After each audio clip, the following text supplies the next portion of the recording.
Unit 5 के अंदर हम अब पॉवर्टी के बाद आगे बढ़ते हैं पॉपुलेशन में। पॉपुलेशन और उसके बाद differences in economic development between countries. ये आपका जो यूनिट है ना पूरा 5वां, ये मेनली इकोनॉमिक डेवलपमेंट के हवाले से था सो फार, कि आपकी एक इकॉनमी जो डेवलप हो रही होती है वहाँ पर उसको डेवलप होने के उसके इंडिकेटर्स क्या होते हैं। आप कह देते हो जीडीपी है, बेहतर कह देते हो जीडीपी पर कैपिटा है, कि पॉपुलेशन को अकाउंट फॉर करते हुए मतलब जीडीपी किस तरह की आ रही है पर पर्सन।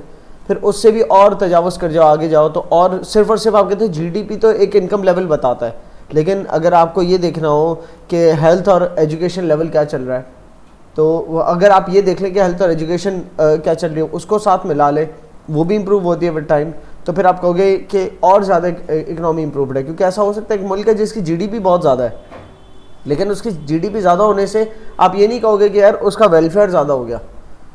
ठीक है, मेनली इकोनॉमिक डेवलप्ड, जितनी ज़्यादा इकोनॉमिकली डेवलप्ड कंट्री होगी, जितनी ज़्यादा इकॉनमी डेवलप्ड होगी, तो आप उससे यह अखज़ करोगे ना वहाँ लिविंग स्टैंडर्ड्स अच्छे हैं, वहाँ एजुकेशन अच्छी है, हेल्थ अच्छी है, लिविंग लाइफ स्टाइल अच्छा है। तो सिर्फ जीडीपी ज़्यादा होने से नहीं पता चल सकता, आपकी एजुकेशन अच्छी है, मतलब फ्यूचर भी आपके स्किल्ड लेबर आपके पास आएगी, इस तरीके से आपकी हेल्थ सर्विस और ये सारी चीज़ें अच्छी है, तो इससे का मतलब लोग वहाँ पर जो रह रहे हैं वो सस्टेन करेंगे, सर्वाइव करेंगे हेल्थ वाइज भी। तो ऐसा हो सकता है एक मुल्क जिसकी जीडीपी अच्छी हो लेकिन उसके बाकी स्टैंडर्ड्स पुअर हो, तो वो बाय जीडीपी तो बड़ा नज़र आएगा दूसरे मुल्क से, लेकिन हो सकता है दूसरा मुल्क जीडीपी बेहतर है, पहले मुल्क से कम है भले, लेकिन बाकी एजुकेशन और हेल्थ वाइज और स्ट्रॉन्ग है, तो वो ज़्यादा इकोनॉमिकली डेवलप्ड कहलाएगा। क्योंकि इकोनॉमिकली डेवलप्ड कंट्री का मतलब सिर्फ ये नहीं कि जिसकी जीडीपी ज़्यादा है, इसका मतलब ये है कि जिसकी ओवरऑल वेलफेयर ज़्यादा है, ओवरऑल लोगों की इकोनॉमिक प्रॉब्लम ज़्यादा हल हो रही है, ओवरऑल लोगों की सेटिस्फेक्शन लेवल ज़्यादा बढ़ रहा है। ठीक है ना, और इससे भी बढ़कर फिर हमने देखा था एचडीआई से बढ़कर भी जेन्युइन प्रोग्रेस इंडिकेटर्स, वो तो फिर आपके फ्यूचर्स को भी देख रहा था कि आपके पोल्यूशन लेवल्स क्या है, आपके ऊपर सोसाइटी में नेगेटिव इम्पैक्ट्स तो नहीं है किसी के, उनको भी काउंट कर रहा था। इसी तरीके से आपकी नेचुरल रिसोर्सेज जिस रेट से डिप्लीट हो रही थी उसको भी मतलब वो अपने कंसिडरेशन में ले रहा था जेन्युइन प्रोग्रेस इंडिकेटर। लेकिन जितना ज़्यादा आप वेरिएबल्स ऐड करते चले आओगे तो वो वाला मेथड उतना ही कॉम्प्लेक्स होगा टू मेजर। तो जेन्युइन प्रोग्रेस इंडिकेटर के लिए मेजरमेंट करना इतना आसान नहीं है, क्योंकि उसमें बहुत सारे फैक्टर्स ऐसे हमने देखे थे कि जो कि जो कि क्वान्टिफाइबल नहीं है। जैसे कि आपका फॉरेस्ट कितने से डिप्लीट हो गया मुल्क का, अब वो कितनी वैल्यू का टोटल फॉरेस्ट है उसकी वैल्यूएशन एस्टिमेट करना आसान नहीं होगा, और फिर कितनी वैल्यू से डिप्लीट हो गया उसको भी वैल्यू करना आसान नहीं होगा। पोल्यूशन को आप कैसे वैल्यू करोगे कि इन टर्म्स ऑफ मतलब इन मॉनेटरी टर्म्स कितने डॉलर्स तक का सोसाइटी पर नेगेटिव इम्पैक्ट पहुंचा है पोल्यूशन का। ऑल्दो आपके पास होते हैं तरीके, जैसे कि आप हॉस्पिटल्स का डाटा उठा लो कि कितना ज़्यादा मेडिकल सर्विसेज के ऊपर स्पेंडिंग बढ़ती जा रही है, जिसका मतलब ये कि इतनी रिक्वायरमेंट बढ़ रही है लोगों की हेल्थ को इम्प्रूव करने के लिए, तो मतलब लोगों की हेल्थ डिटेरियोरेट हो रही थी। So there is lot we have to work upon while calculating genuine progress indicator. तो उसको हम खाली हमने समझने की हद तक देख लिया था पीछे, लेकिन मैं मेनली कहूँगा कि जीडीपी पर कैपिटा या ह्यूमन डेवलपमेंट इंडेक्स मैक्सिमम यहाँ तक अपने जहन में रखना। तो इकोनॉमिक डेवलपमेंट आपकी कौन सी इकॉनमी ज़्यादा डेवलप्ड है, जिसका एचडीआई स्कोर जो है ना 1 के ज़्यादा करीब है, ठीक है, और या जिसका जीडीपी पर कैपिटा ज़्यादा इंप्रूव्ड है, these economies are more developed. So इस इकोनॉमीज के अंदर इकोनॉमिक डेवलपमेंट के अंदर हमने लिविंग स्टैंडर्ड का यूनिट देखा, फिर पॉवर्टी का एक यूनिट देखा कि पॉवर्टी एक तो होती है एब्सोल्यूट पॉवर्टी, कि आप अगर इंटरनेशनल पॉवर्टी लाइन है उसके नीचे हो तो एब्सोल्यूटली पुअर हो आलमी सतह पर।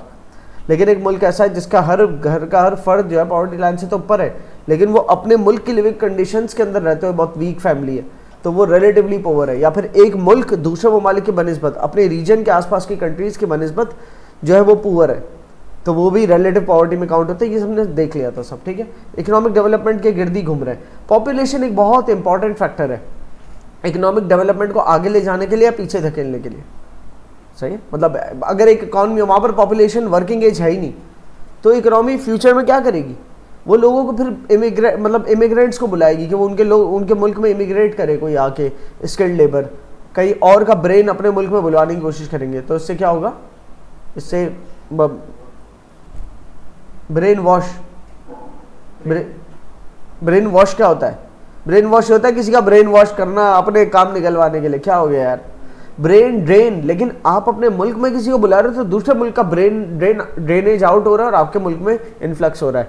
तो ये वो कंट्रीज बुलाती है दूसरे मुल्क के स्किल्ड लेबर को, कि जहाँ पर वर्किंग पॉपुलेशन के अंदर मतलब कमी आती जा रही है वक्त के साथ साथ, क्योंकि एजिंग पॉपुलेशन हो रही है, जैसे कि जापान है तो वहाँ पर एजिंग वो सब देखेंगे। खैर, तो पॉपुलेशन की वजह से आपकी इकॉनमी को क्या फ़ायदे और क्या नुकसानात हो सकते हैं, इकोनॉमिक डेवलपमेंट पे क्या इम्पैक्ट आता है पॉपुलेशन का, उस हवाले से इसको देखना। और फाइनली उस जब 5.4 पाएंगे तो बाद में देखेंगे।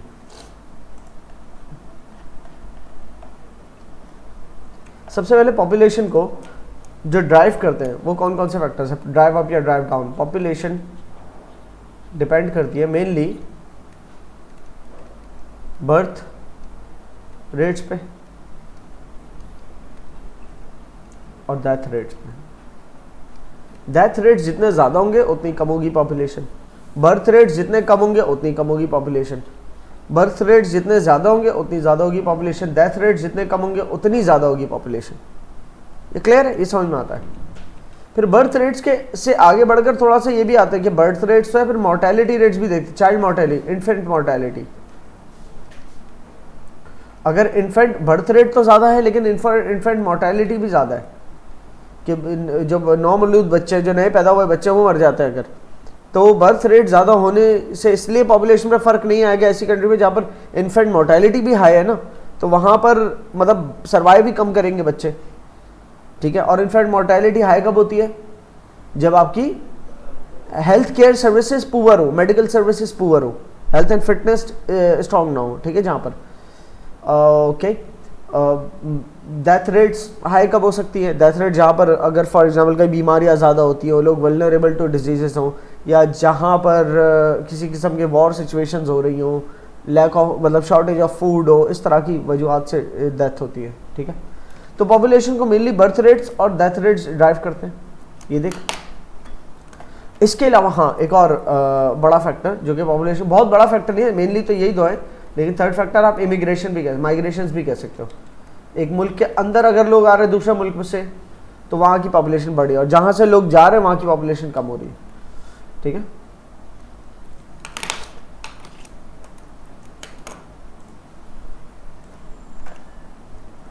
तो birth rates factors influencing the population growth, तो एक है उसमें से बर्थ रेट्स। बर्थ रेट्स का जो रेट निकाल, अब यहाँ पर टेबल दिया हुआ है, पाकिस्तान में बर्थ रेट जो है वो दुनिया में 74th नंबर पे, पाकिस्तान हाईएस्ट बर्थ रेट में, ठीक है। 74th रैंकिंग है, मतलब 21.9, ऑलमोस्ट 22 बर्थ्स पर 1000 persons per year. For every 1000 persons there is an annual 22 हुआ ना, 22 लिखा था, हाँ 22 new births, annual new births 22 पर 1000 persons। अब अगर पॉपुलेशन 240 मिलियन की है तो डिवाइड बाय 1000 कर दो पहले तो क्या बना 240,000, ठीक है ना। तो इसको बेस रख के इसको मल्टीप्लाई करो तो 22 से, तो हमारी टोटल पॉपुलेशन के अंदर जो है ना, मतलब टोटल बर्थ्स आ जाएंगी कि हमारी एनुअल बर्थ्स कितनी होंगी, 5280, 5.2 मिलियन, 52 लाख बच्चे, ठीक है। क्योंकि हर 1000 पे 22 है, तो 240 मिलियन के अंदर कितनी दफ़ा 1000 है, इतनी दफ़ा 1000 है ना, और हर 1000 पे अगर 22 है, तो चाहो तो आप ये भी कर सकते हो, इसको ऐसे भी देख लो कि हर 1000 पे 22 है अगर, ठीक है ना, तो पॉपुलेशन ये है, उसमें से new births, annual new births ये है, न्यू बर्थ्स, तो पॉपुलेशन हर 1000 पे 22 न्यू बर्थ्स है, तो हर मतलब इतने पे एनुअल न्यू बर्थ्स कितनी होंगी, यहाँ निकल आएगा, राइट। 22 के लाइन आइटम मिसिंग है, तो 22 को ऊपर रखा, डिवाइड बाई, ये वाला तरीक़ेकार मैं आपको मैथ्स में सिखा चुका हूँ, इसलिए आपको ये बार बार दिखाता रहता हूँ। इसको डिवाइड किया 1000 से, तो 22 को डिवाइड किया 1000 से और मल्टीप्लाई किया उस पॉपुलेशन से कि जिसकी हमें वो चाहिए, बर्थ्स टोटल कितनी हो सकती है न्यू, तो 240 मिलियन की पॉपुलेशन पे टोटल बर्थ जो बनेगी वो बनेगी 5.2 मिलियन, इतना एनुअल 52 लाख।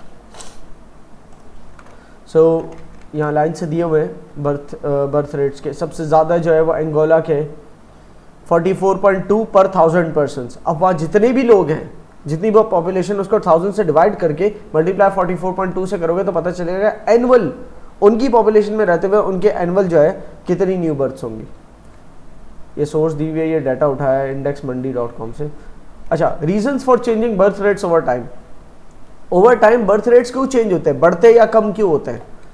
ठीक है, लिविंग स्टैंडर्ड्स की बात करें तो जैसे जैसे आपकी जो है ना क्या कहते हैं फैसिलिटीज बढ़ती चली जाती है तो बर्थ रेट्स कम हो रहे होते हैं। क्यों? एक तो फैसिलिटीज बढ़ने की वजह से लिविंग कॉस्ट बढ़ती जाती है, लिविंग कॉस्ट बढ़ती जाती है तो बर्थ्स कम करते हैं। फिर जैसे जैसे फैसिलिटीज इंप्रूव होती है वैसे वैसे चाइल्ड मोर्टेलिटी गिरती है। जब चाइल्ड मोर्टेलिटी गिर जाती है, ठीक है, चाइल्ड मोर्टेलिटी रेट कब, infant mortality rate, infant mortality rate का मतलब ये अर्ली बर्थ्स में ही पैदा होके कुछ टाइम बाद ही सर्वाइव ना करे, अगर 1-2 साल के अंदर अंदर मर जाए। तो जब ये इन्फेंट मोर्टेलिटी गिर जाती है मतलब बच्चों के सर्वाइवल चांसेस बढ़ जाते हैं। जब सर्वाइवल चांसेस बढ़ जाते हैं तो वो पेरेंट्स जो एक्स्ट्रा बच्चे लेते हैं ना कि यार वैसे ही सर्वाइव नहीं करते, तो आज से पहले ज़माने में ये होता था, तो वो फिर होल्ड कर लेते हैं, ठीक है ना, कि उनके लिविंग कंडीशंस बेहतर हो गए, हेल्थ केयर सर्विसेज इंप्रूव हो गई, तो क्या है चाइल्ड मोर्टेलिटी गिर गई। अब चाइल्ड मोर्टेलिटी गिर गई तो फिर न्यू बर्थ्स नहीं होंगी इतनी। क्लियर है? क्योंकि लोगों को एंटिसिपेशन है कि बच्चे सर्वाइव करेंगे। फिर कॉन्ट्रासेप्शंस ये होते हैं कि जिसमें आपका जो प्रोसेस ऑफ बर्थ है ना उसको हिंडर कर दिया जाए। सही है, वो किसी भी तरह या तो फीमेल्स ऑपरेट कर दी जाती है कि वो बर्थ ही ना कर पाए, या ड्यूरिंग मतलब अब रिप्रोडक्शन के स्टेज के अंदर कोई किसी किस्म की कॉन्ट्रासेप्टिव एक्टिविटी इस्तेमाल की गई कि बर्थ्स ना हो, ठीक है, पिल्स ले ली गई, या इस तरह से कुछ बहुत सारे होते हैं कि बर्थ्स को कंट्रोल करने के लिए जो भी एक्टिविटीज़ होती हैं। तो ये हो गई कॉन्ट्रासेप्टिव एक्टिविटीज़। इसके अलावा कस्टम्स एंड रिलीजन कुछ होते हैं। अच्छा, कहीं पे हो सकता है बर्थ रेट्स इसलिए ना वो हो रहे हो, कंट्रोल ना हो पा रहे हो कि जहाँ पर कस्टमरी या बाय अपने रिलीजियस पॉइंट ऑफ व्यू से जो है ना उस चीज़ को सही ना समझा जाता। मिसाल के तौर पे अगर किसी रिलीजन में ऐसा है कि कॉन्ट्रासेप्टिव एक्टिविटीज़ नहीं कर सकते, आप अपने मतलब बर्थ कंट्रोल को नहीं रोकना है आपने किसी भी कॉन्ट्रासेप्शन के जरिए, अगर किसी रिलीजन में ऐसा है तो वहाँ पर वो यूज़ नहीं होगा कॉन्ट्रासेप्शन, और जहाँ यूज़ नहीं होगा तो वहाँ बर्थ रेट ज़्यादा होंगे। इसी तरह जहाँ पर कस्टमरी है कि ज़्यादा बच्चे होने चाहिए, अच्छा लगता है ख़ानदान के अंदर वगैरह, तो वहाँ भी बर्थ रेट्स कंट्रोल नहीं होंगे। ठीक है, इसी तरीके से change in female employment, female employment level दुनिया भर में बढ़ती जा रही है। जैसे जैसे फीमेल एम्प्लॉयमेंट बढ़ती जा रही है तो अब females are not available to take care of children so much, तो फिर वो जो है बर्थ रेट्स इससे भी वो हो रहे हैं, कंट्रोल हो रहे हैं।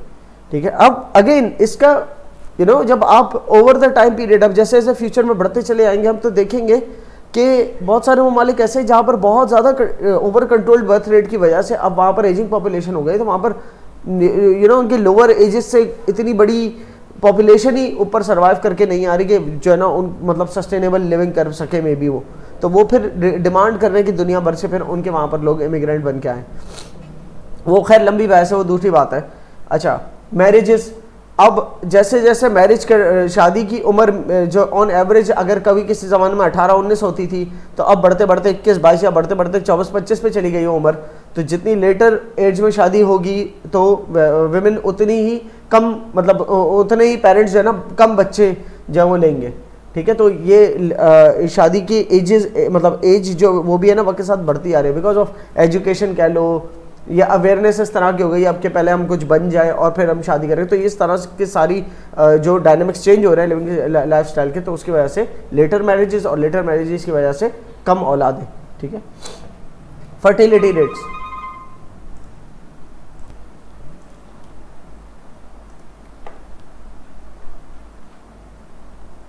फर्टिलिटी रेट्स, अच्छा फर्टिलिटी रेट जो है ना वो बर्थ रेट का ऑल्टरनेटिव, जब मैंने कहा ना मेनली तो बर्थ रेट और डेथ रेट ही है।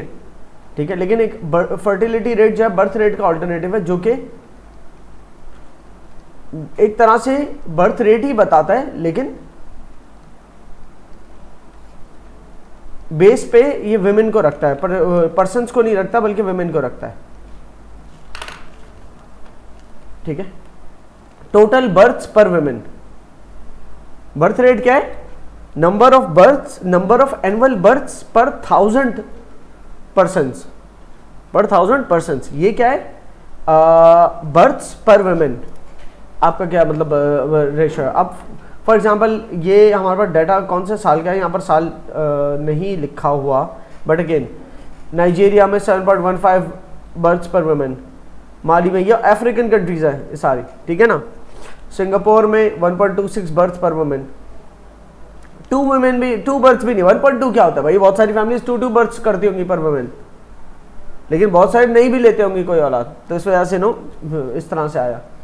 तो ये बहुत, ये लो बर्थ रेट्स कह रहा है काफ़ी, फर्टिलिटी रेट्स, लो फर्टिलिटी रेट्स कह रहा है, ठीक है। लो फर्टिलिटी रेट का मतलब ये नहीं है कि women are not fertile, they are not capable of bearing children, ऐसा नहीं है इसका मतलब, या man are not fertile, they are not capable of bearing children.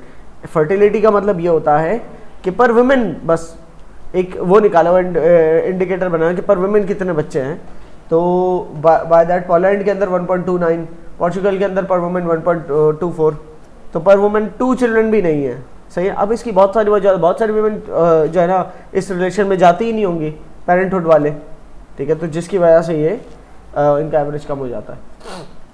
बहुत सारे 1 बच्चा लेते होंगे, बहुत सारे 3 भी लेते होंगे, कि जिसकी वजह से 1 से ऊपर चला जाता है एवरेज।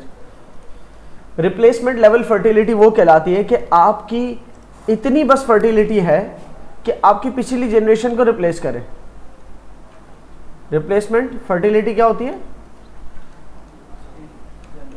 हाँ, इतनी जनरेशन है कि पिछली जनरेशन को रिप्लेस कर दे, सही है। अब मिसाल के तौर पे एक ऐसी इमेजिन करो, एक ऐसा कंट्री है जहां पर टोटल 20,000 मर्द हैं और 20,000 औरतें, सही है।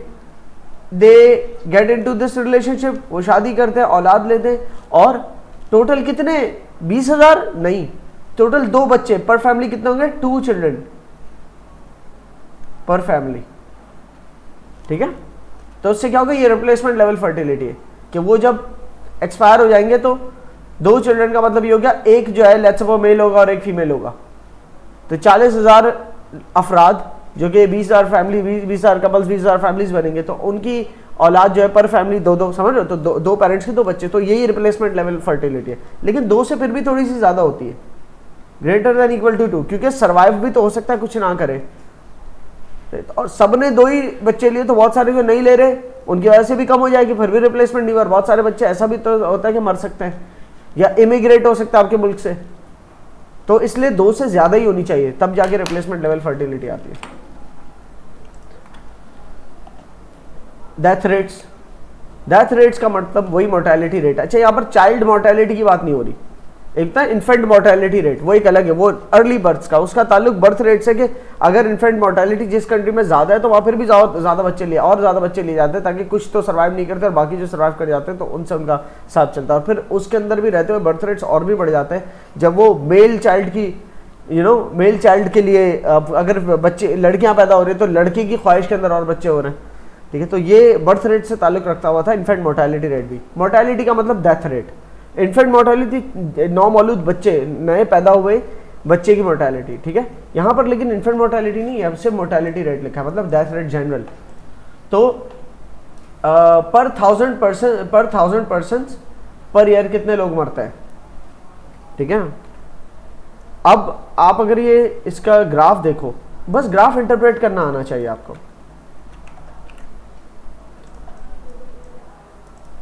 तो एक ज़माने में 1965 का ले रहा है डाटा, तकरीबन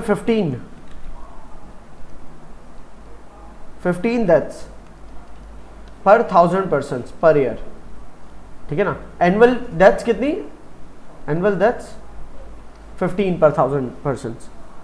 तो जहाँ पर मिसाल के तौर पे पॉपुलेशन लेट सपोज 4,20,000 की हो, ऐसे ही बहुत कम पॉपुलेशन वाली जगह, तो वहाँ पर कितनी होगी एनुअल डेथ्स? उस स्टैट्स के हिसाब से भाई 1000 की जो एनुअल डेथ्स है, 1000 में से 15 एनुअल डेथ्स होती है अगर, तो 4,20,000 में से कितनी होंगी? 15 divide by 1000 multiplied by 420,000, it's like 15 420। अगर मैं ऐसे ही करूँ 4200 और 2100, 6300 डेथ्स एनुअल इस पॉपुलेशन के ऊपर, ठीक है ना। वो चेंज होके वक्त के साथ साथ क्या हो गया, 15 से 1965 तक थी ये, फिर होते होते होते गिरते गिरते यहाँ तक आ गए, it's less than 7, 8, less than 8, कहीं ना कहीं 7 तक चले गए थे, ठीक है ना। 6 और 8 के दरमियान 7.34 कर लो, 7.5 तक कर लो, ठीक है। 7.5 deaths, annual death, 7.5 annual death per year, annual बोल दिया तो पर ईयर को बोलो, 7.5 एनुअल डेथ्स पर 1000 पर्सन्स, ठीक है। उससे फिर बढ़ के दोबारा यहाँ 2000 देख रहे हो, 2019 के बाद से बढ़ के 8 पे आ गए, 8 से क्रॉस भी कर गए। ये बढ़ कैसे गए, गिरी क्यों, पहले ओवर द टाइम गिरी क्यों? लिविंग स्टैंडर्ड्स, हेल्थ स्टैंडर्ड्स बढ़ गए, अवेयरनेस लेवल्स बढ़ गए, ठीक है ना। वॉर सिचुएशंस कम होती चली गई, पहले वॉर्स बहुत हो रही थी, सब, अब वो ऑक्यूपेशन वॉर ये सब खत्म हो गई, ये दोबारा यहाँ से बड़े क्यों होंगे? यस, एग्जैक्टली, कोविड का impact, this is owing to covid. कोविड-19 की वजह से इतनी सारी डेथ्स तब हो गई, और बहुत सारे जो कोविड से गुजरे वो उनकी बहुत सारी बीमारियां क्रिएट हो गई, जो कि सरवाइव कर गए कोविड का पीरियड, लेकिन ओवर द टाइम 1 आध साल के अंदर डेथ हो गई, 1-1.5 साल में डेथ हो गई, सही है। तो क्योंकि कोविड ऐसी बीमारी थी, हो के गुजरी जिसको, तो वो अपने कुछ ना कुछ ऐसे इफेक्ट छोड़ गई कि जो ना उसकी वजह से कमज़ोर कहीं ना कहीं इम्यून सिस्टम हो गए सबके, so that's why this death rate is increasing. और हम ये एक्सपेक्ट कर सकते हैं कि इस तरह के अगर कंटेजियस डिसीजेस और भी आते हैं तो वो ओवर द टाइम इस तरह से जो है इफेक्ट क्रिएट कर सकते हैं। Reasons for changing death rates over time पढ़ लेना, डेथ रेट के वो जो है ना चेंज क्यों होते रहते हैं, ठीक है। पहले किसी के ज़माने में लेट्स सपोज अगर अवेयरनेस नहीं थी या किसी किस्म की प्रिकॉशंस नहीं आपके जो होते थे, तो आप मेडिकली इतने या तो एडवांस नहीं थे, जिसकी वजह से आप कमज़ोर रह जाते थे और सर्वाइव ना कर पाते थे, स्पेसिफिक एज के बाद मर जाते थे वगैरह वगैरह, वॉर सिचुएशन में मर जाते। अब वो चीज़ें बदल गई है, उन चीज़ों को बदलने की वजह से डेथ रेट्स उस सूरत में कम हो गए। लेकिन on the other hand natural disasters बढ़ते जा रहे हैं, क्लाइमेट चेंज की वजह से बड़े सारे सैलाब आ रहे होते हैं सालाना। अब वो ना हर दफ़ा वाटर लेवल जो ओशन का है, ओशन लेवल वो बढ़ता जा रहा है हर साल, तो उस ग्लोबल वार्मिंग और क्लाइमेट चेंज की वजह से अब जो नेचुरल डिजास्टर्स आते हैं तो वो ट्रॉपिकल कंट्रीज़ के अंदर या ट्रॉपिक से आसपास जो है ना, वहाँ पर बड़े ख़तरनाक सैलाब आते हैं, और उन सैलाबों की वजह से जो भी उन सैलाब के आसपास वाले फ्लड प्लेन्स के इलाकों में होते हैं वो फ्लड हो जाते हैं और उनके बहुत सारी प्रॉपर्टीज़ और जानी माली नुकसान हो जाता है, तो बढ़ भी आता है। और अब दोबारा से we are getting into era of that wars, and अब यूक्रेन वाला अटैक जो रशिया की तरफ से हो रहा है, इसी तरीके से जो इसराइल का अटैक फ़लस्तीन की के ऊपर हो रहा है, तो इन वजूहात से नॉर्मल डेथ से ऊपर जा रही है डेथ्स, ठीक है। अच्छा, बर्थ रेट्स और डेथ रेट्स के बाद जो तीसरा बड़ा, तो थर्ड नंबर पे गया, बड़ा तो नहीं कहूँगा रीज़न, क्योंकि माइग्रेशन इस हद तक नहीं होती कि आपकी पॉपुलेशन ही चेंज हो जाए। एक मुल्क से 1 करोड़ों की आबादी वाले मुल्क में अगर मतलब 1 लाख लोग भी माइग्रेट करते हैं ना, तो देयर इज नथिंग लाइक, ठीक है ना। करोड़ों की आबादी वाले मुल्क में अगर 10 लाख लोग माइग्रेट करें, okay that's a big number, 10 lakh लोग माइग्रेट करना बहुत बड़ी बात है, लेकिन 240 मिलियन की आबादी में से, so it's not even 1%, it's not even 0.5%, तो इसका इतना बड़ा इम्पैक्ट नहीं होता माइग्रेशंस का, लेकिन स्टिल होता तो है ना। लेकिन माइग्रेशंस का इम्पैक्ट एक बड़ा खतरनाक होता है, वो जितने भी जो जा रहे हैं वो अगर आपके मुल्क की क्रीम है, आपके मुल्क की स्किल्ड लेबर है और वो जा रही, तो फिर आपके मुल्क को बड़ा नुकसान है। और हम पढ़ भी इकोनॉमिक डेवलपमेंट के पॉइंट ऑफ व्यू से रहे, तो हर ऐसे ही नहीं जा रहा जो जिसको किसी किस्म के वीज़ाज मिल रहे, या तो वो हायर एजुकेशन के लिए जा रहा है, ठीक है, या तो फिर वो वर्क वीज़ा से अप्लाई कर रहा है, तो उनके जो बेसिस है जिसके ऊपर उनको इमिग्रेशन मिल रही है, यकीन वो अगर पाकिस्तान छोड़ के कोई जा रहा है तो और बेहतर कंडीशंस, लिविंग कंडीशंस में जाना चाह रहा है, और जहाँ बेहतर लिविंग कंडीशंस है तो वो चाहेंगे कि उनके मुल्क में वो अट्रैक्ट हो कि जो उनके मुल्क को आगे लेके जा सके। सो हर एरा गैरा नहीं पहुँच पाता, बल्कि एक पूरे क्राइटेरिया होते हैं वीज़ा के भी कि आप किस किस सूरत में वीज़ा ले सकते हो। So because of that there is a lot of brain drain, investment drain भी बहुत सारी होती है। बहुत सारे ममालिक कैसे करते हैं, हमारे मुल्क में इन्वेस्ट करोगे तो हम आपको इमिग्रेशन देंगे, तो एक बहुत बड़ा अमाउंट इन्वेस्ट करवाते हैं वो आपसे, और आपको फिर अपने मुल्क में बुलाते हैं, इमिग्रेशन दिलवाते हैं, समथिंग लाइक दैट। तो फिर वो आपकी कंट्री से बहुत सारा रिसोर्स का ड्रेनेज है, लाइक लेबर जा रही है, कैपिटल जा रहा है मुल्क का बहुत सारा। दैट्स हाउ आपके मुल्क के अंदर पॉपुलेशन की माइग्रेशन जो है वो आपके मुल्क में बहुत बुरे असरात छोड़ सकती है। ओके ये सारे पॉइंट्स आपके लिखे। और आखिरी लहरता हुआ पॉइंट, स्पेन है 6.8 मिलियन इमिग्रेंट्स। यहाँ बहुत सारे ममालिक की मिसालें दी हुई हैं जिनमें इमिग्रेंट, जिनके अंदर कितने कितने इमिग्रेंट्स मौजूद हैं। और स्पेन में 6.8 मिलियन इमिग्रेंट्स पूरे दुनिया से स्पेन के अंदर मौजूद है। ये टॉप कंट्रीज है जहाँ पर लोग जाते हैं। जैसे यूएई की जितनी पॉपुलेशन है उसका 89% जो है ना वो इमिग्रेंट्स है। सिर्फ उनकी खुद की 11% है वहाँ पर लोकल। बाकी इंडिया के, फिलीपींस के, पाकिस्तान के, श्रीलंकन, चाइनीज़, आगे पीछे पूरी दुनिया वहाँ पर घुसी हुई है यूएई में। दुबई आ जाता है, वो अबू धाबी आ जाता है, इनकी 6-7 स्टेट जो है